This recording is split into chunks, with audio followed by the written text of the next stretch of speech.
नमस्कार साथियों। तो कैसे हैं आप लोग? एक बार फिर से आप सभी लोगों का स्वागत है हमारे यूट्यूब चैनल पर डेली करंट अफेयर सीरीज में, जहां हम लोग प्रतिदिन घटित होने वाली घटनाओं को सवाल जवाब के तौर पे क्या करते हैं, देखते हैं, जितना भी करंट अपडेट्स बन सकता है उन सबको डिस्कस कर लिया करते हैं। ठीक है साथियों, तो चलते हैं अपने सवाल जवाब की सिलसिला की ओर।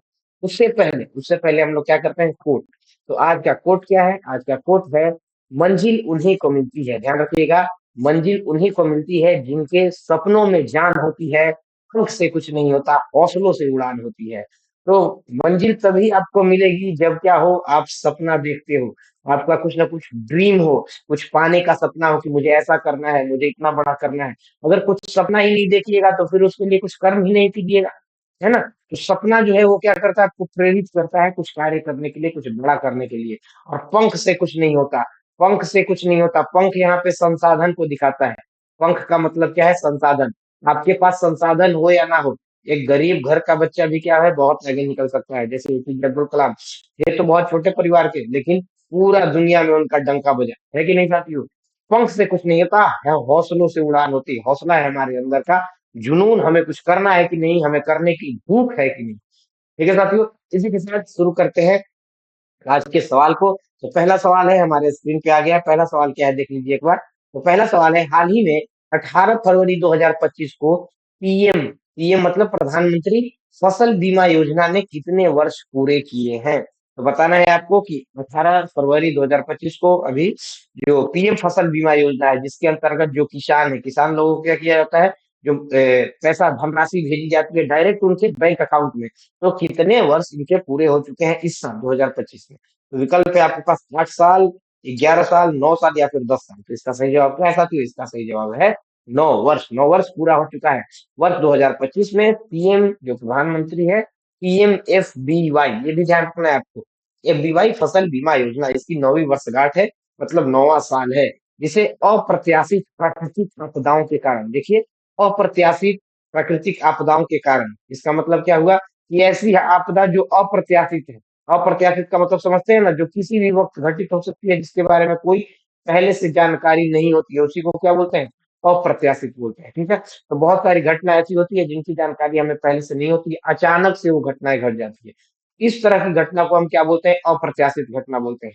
तो ऐसे घटनाओं से बचाने के लिए, ऐसे घटनाओं से क्या करना है, सुरक्षित करने के लिए, बचाने के लिए, ताकि इनसे एक तरह का राहत मिल सके। देखिए, घटना से तो नहीं बचा सकते हैं, जैसे मान लीजिए बाढ़ आ गया, तो बाढ़ से अब तो प्राइम मिनिस्टर आके बाढ़ को ऐसे हाथ से नहीं रोक पाएंगे, लेकिन उस बाढ़ से जो आपको क्षति हो रही है, उस बाढ़ की वजह से जो क्षति हुई, उस क्षति से आपको थोड़ा भरपाई करने के लिए यहाँ पे क्या है, एक तरह से सहयोग राशि दिया जाता है, ताकि जो भी इससे नुकसान हो रहा हो, होने वाले फसल नुकसान से सुरक्षा प्रदान करने के लिए वर्ष 2016 में शुरू किया गया था। ये भी ध्यान रखिएगा, अगर कभी पूछ ले कि फसल बीमा योजना किस वर्ष शुरू किया गया है, तो ध्यान रखना है वर्ष 2016, वर्ष 2016 में शुरू किया गया है। इस केंद्रीय मंडल, जो केंद्रीय मंत्रिमंडल है, उसने पीएमएफबीवाई और पहले से जो फसल मौसम आधारित फसल बीमा योजना है, RWBCIS, को वर्ष 2025-26 तक जारी रखने की मंजूरी दे दी है।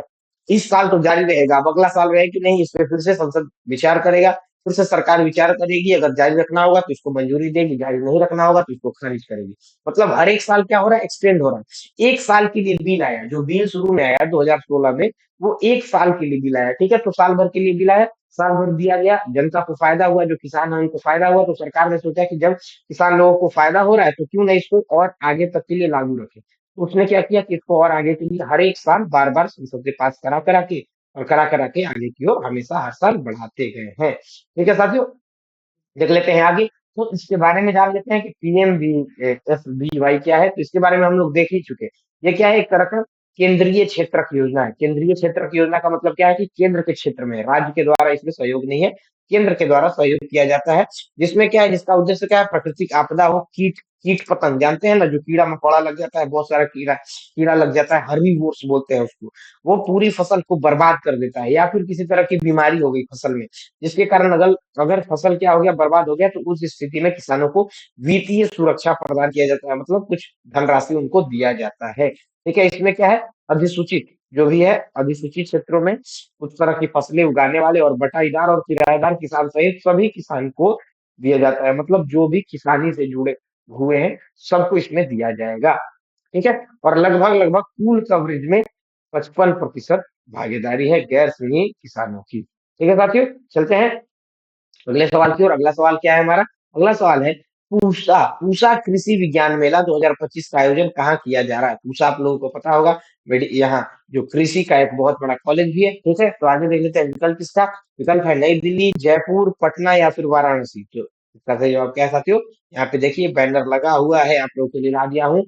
पूसा कृषि विज्ञान मेला जो कि फरवरी 24 से 26 तक होना है। कब से कब तक होना है? 24 से 26 तक। पेन थोड़ा चेंज कर लेता हूँ, ये पेन क्लियर नहीं है, ये पेन शायद क्लियर हो। 24 से 26 तक यहाँ पे होना है उन्नत कृषि विकसित भारत। ये ध्यान रखना है, ये है थीम। थीम आप लोग को ध्यान रखना है, क्योंकि थीम पूछा जाता है। तो इस बार का कृषि विज्ञान मेला जो है, इसका थीम आप लोगों को पता होना चाहिए। मुख्य आकर्षण क्या है? कृषि पे बहुत सारी योजना बननी है, फसल विविधीकरण एवं जलवायु के बदलने से जो कृषि होती है उस पर जोर दिया गया है।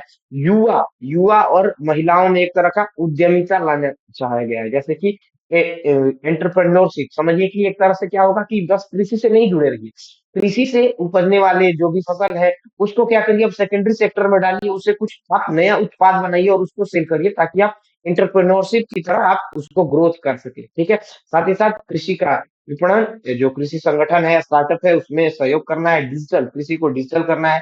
किसी भी तरह का बीमारी हुआ तुरंत उसको मोबाइल से फोटो खींचे, ऐप के द्वारा बता दिया गया कि ये बीमारी है, इसका ये इलाज है, इस तरह से करिए। तो ये क्या हो गया? डिजिटल कृषि हो गया, है ना साथियों? या फिर कोई सामान बेचना है, तो आपके पास मान लीजिए कि 10 केजी, आपके पास 10 केजी, 10 केजी नहीं, सपोज 100 केजी, 100 केजी किसी तरह का कोई प्रोडक्ट है, कोई उत्पाद है, तो इसको क्या कर सकते हैं आप?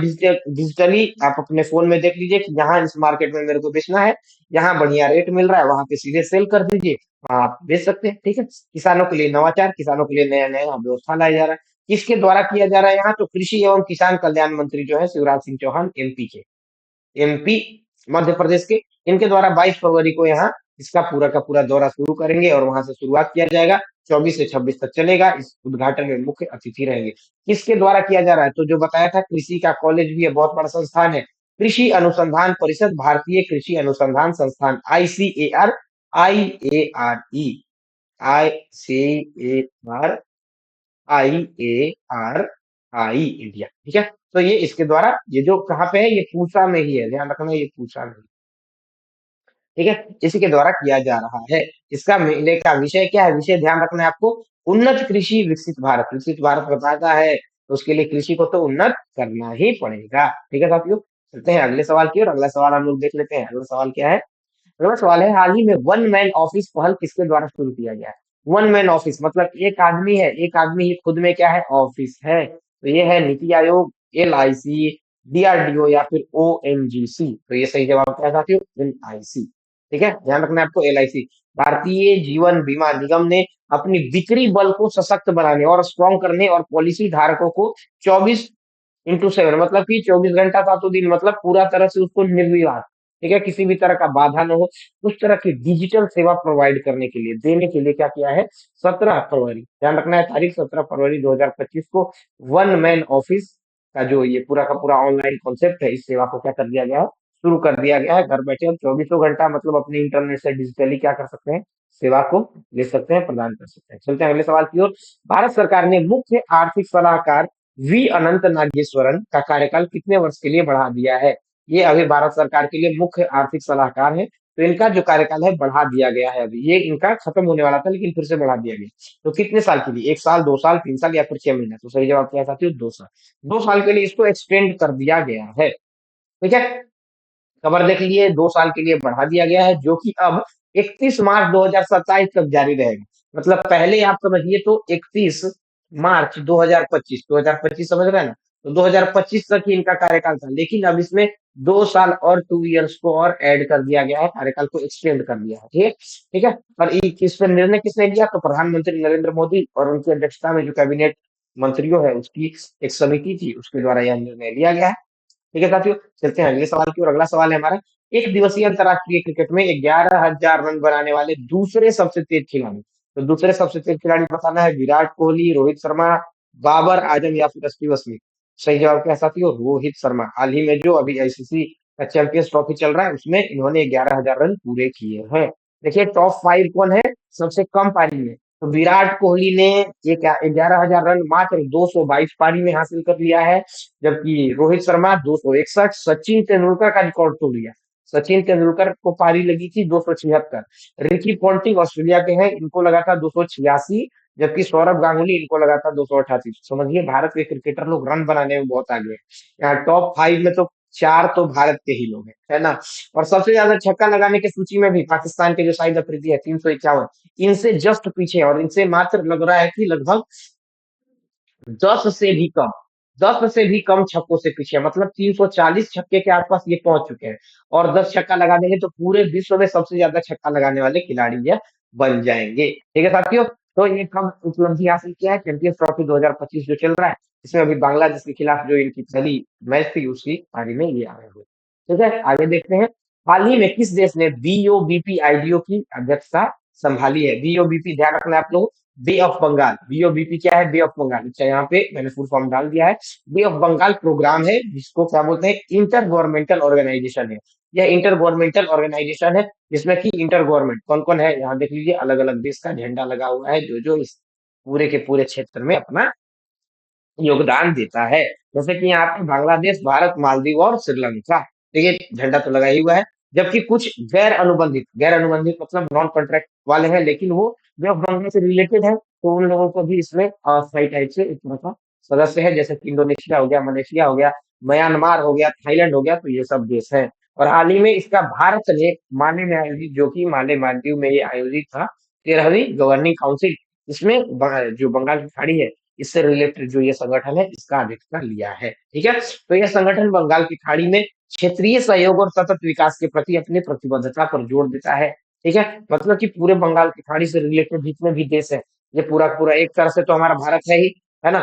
तो यहाँ पे तो ये मान लीजिए ये हमारा भारत है, तो ये भारत के साथ ही साथ यहाँ अब पूरा का पूरा यहाँ बांग्लादेश हो गया, इधर म्यांमार हो गया, नीचे बढ़े तो थाईलैंड हो गया, इस तरह से नीचे आएंगे। यहाँ पे आपका श्रीलंका है, नीचे यहाँ मालदीव है, और इधर साइड जाइएगा तो म्यांमार तो यहीं पे है, ये रहा म्यांमार पूरा। यहाँ आ गया थाईलैंड। फिर इधर जाइएगा तो मलेशिया है, नीचे में पूरा इंडोनेशिया है। तो ये सारे देश बंगाल की खाड़ी से जुड़े हुए हैं, तो ये अपना एक तरह से संगठन बना लिए। ठीक है साथियों, आगे चलते हैं। ठीक है, तो आज हम लोग नहर के बारे में थोड़ा सा जान लेते हैं। नहरों के बारे में, भारत के प्रमुख नहर। तो इंदिरा गांधी नहर जो है जिसको हरिके बैराज भी बोलते हैं, ब्यास और सतलुज नदी के संगम पे बना हुआ है, दोनों नदी के मिलाव पे। और इसका विस्तार किस किस राज्य में है? पंजाब हो गया, हरियाणा, राजस्थान इनमें। ठीक है, सरहिंद नहर दूसरा है जो कि सतलुज नदी पे बना हुआ है, पंजाब और हरियाणा में इसका विस्तार है। त्रिवेणी नहर बिहार में बना हुआ है, गंडक नदी पे, नदी ध्यान रखिएगा, गंडक, बिहार की नदी गंडक।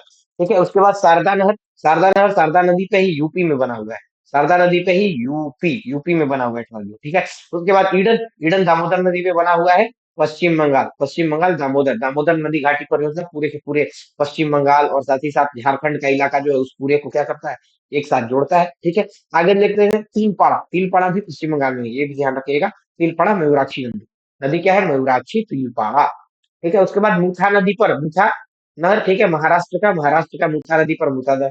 ठीक है, उसके बाद कृष्णा नदी पे ध्यान रखिएगा, श्रीशैलम जलाशय, जो श्रीशैलम जलाशय है एक तरह का जलाशय, वहां पे नीवा नीवा ध्यान रखिएगा, आप लोग नाम ध्यान रखिएगा, नीवा। ठीक है, कहाँ पे है? आंध्र प्रदेश में है। ठीक है, उसके बाद एनिकट नहर है भवानी नदी पे, तमिलनाडु में जो भवानी नदी है वहां पे एनिकट नहर है। इस तरह से हम लोग थोड़ा स्टैटिक जीके का पोर्शन भी क्या करेंगे, स्टार्ट करेंगे, इसमें कि हर दिन कुछ ना कुछ स्टैटिक जीके हम लोग डिस्कस किया करेंगे। ठीक है साथियों, चलते हैं आगे की ओर, आगे हम लोग देख लेते हैं। अच्छा साथियों, ठीक है, तो आज के करंट अफेयर्स बन सकते थे, जितने इससे सवाल बन सकते थे, जो भी हमारे परीक्षा के लिए क्या है जरूरी है, आवश्यक है, उस सबको हम लोगों ने डिस्कस कर लिया है। अब आप लोगों से गुजारिश है, हर दिन एक ही गुजारिश करता हूँ, उम्मीद है आप लोग इस पे थोड़ा ध्यान देंगे। तो वीडियो को अब आप लोग क्या कर दे, लाइक कर दे, और जो भी ये कंटेंट है इसको आप अपने मित्र गणों के साथ शेयर कर सकते हैं, ताकि आपके साथ उनकी भी क्या हो, अच्छी तैयारी हो सके। और साथ ही साथ जाते जाते चैनल को सब्सक्राइब कर दिया करिए, सब्सक्राइब करने में समय नहीं लगता है। और अभी शॉकिंग जो हमने डाटा देखा है, लगभग 77% लोग वीडियो देख रहे हैं लेकिन सब्सक्राइब नहीं कर रहे साथियों। तो सब्सक्राइब कर दीजिए, बिल्कुल भी समय नहीं लगेगा, ना कोई पैसा लगेगा।